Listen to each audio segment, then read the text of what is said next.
क्या वाकई हजारों साल पहले मंदिर इसी वजह से बनाए गए थे? आखिर मंदिर बनाने की वजह क्या रही होगी? हमें क्यों आवश्यकता पड़ी होगी मंदिरों की?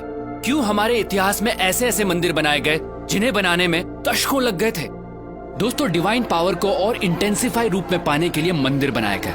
इसे यूं समझिए, जिस तरह साउंड वेव्स को कैच करने के लिए सेलफोन चाहिए, ठीक उसी तरह डिवाइन पावर को उसकी नेचुरल इंटेंसिटी में कैच करने के लिए चाहिए एक पावरफुल टूल, जो है मंदिर। एक तरह से यूं समझिए, कॉस्मिक कनेक्शन के लिए बनाए गए पावरफुल टूल है मंदिर। ये एक पॉसिबिलिटी है उस डायमेंशन को छूने की जिससे हम इंसान बने, ये संसार बना, ये ब्रह्मांड बना।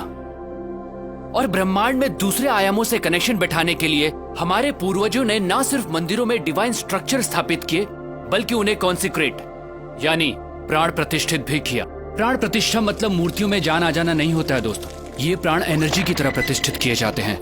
जी हाँ, मूर्तियों को एनर्जाइज किया जाता है, और जब हम उन मूर्तियों के सामने बैठते हैं तो हमें वो एनर्जी महसूस होती है, हमें परेशानी का हल मिलता है, हमारा दुख दूर होता है और हम खुद को भगवान से जोड़ते हैं। ये सिर्फ उन डिवाइन एनर्जीज की वजह से होता है दोस्तों। ये एनर्जी आपका सिस्टम जब कैच करता है तो आपकी एनर्जी बॉडी अलाइंड होती है और आप पॉजिटिव फील करते हैं। जैसे हमें अलग अलग लोगों से पॉजिटिव और नेगेटिव वाइब्स मिलती हैं।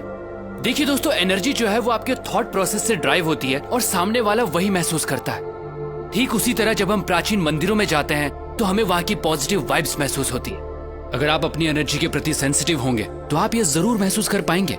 कई मंदिरों की एनर्जी ऐसी होती है कि आप अपने आंसू नहीं रोक पाते, आप इमोशनल हो जाते हैं। हो सकता है आप गिल्ट महसूस करें उस काम के लिए जो आपको गलत लगता है। ऐसी जगह आपको मेल्ट करती हैं, आपको लाइट करती हैं, आपको हल्कापन महसूस कराती हैं। दोस्तों, प्राचीन मंदिर ऐसे एनर्जी सेंटर्स थे जो इंसान की डीप ट्रांसफॉर्मेशन के लिए बनाए गए थे। तभी तो मंदिरों में जाने से पहले नहाया जाता था, ताकि आपकी बॉडी उस एनर्जी के लिए और रिसेप्टिव बने। मंदिर कॉस्मोस के साथ अपना कनेक्शन बैठाने की जगह के तौर पर बने थे, जहां आंख बंद करके ब्रह्मांड के आयामों से जुड़ा जाता था। तभी तो आज भी जब हम मंदिर जाते हैं तो कुछ देर आंख बंद करके जरूर बैठते हैं। आप इस दुनिया में कब आए, कब जाएंगे, क्या खाते हैं, क्या कमाते हैं, इससे कोई फर्क नहीं पड़ता। आपको जीवन में कभी न कभी सोर्स ऑफ क्रिएशन से जुड़ने की जरूरत जरूर महसूस होगी। आप उस एनर्जी को महसूस करना चाहेंगे जिससे आप बने हैं। मंदिर उस मार्ग का द्वार है। हम ये नहीं कहते कि सिर्फ मंदिर जाकर ही ये संभव है दोस्तों। अगर आपके घर में मंदिर जैसा एनवायरनमेंट है, कॉन्सिक्रेटेड मूर्ति है, तो आप कॉस्मोस के साथ अपने कनेक्शन को और स्ट्रॉन्ग कर सकते हैं। हमें जितना हो सके इस एनर्जी के पास रहना चाहिए, प्राण प्रतिष्ठित स्थानों पर जाना चाहिए। खासकर 14 साल से कम उम्र वाले बच्चे अगर कॉन्सिक्रेटेड स्पेसेस पर रेगुलरली जाते हैं तो उनकी एडोलेसेंस प्रॉब्लम्स बहुत हद तक अपने आप रिजॉल्व हो जाती हैं। दोस्तों, मंदिर या कहिए कॉन्सिक्रेटेड स्पेसेस उस डायमेंशन से जुड़ने का द्वार है जहां से हमारी उत्पत्ति हुई है। ये एक तरह की टेक्नोलॉजी ही है जिससे हमारा एनर्जी सिस्टम ऐसे अलाइंड होता है कि हमारा जीवन को देखने का नजरिया ही बदल जाता है। तो अगली बार जब भी किसी मंदिर में जाएं तो वहां की प्राण प्रतिष्ठित मूर्ति और उस कॉन्सिक्रेटेड स्पेस की एनर्जी को अपनी एनर्जी सिस्टम से एक होता जरूर महसूस कीजिएगा।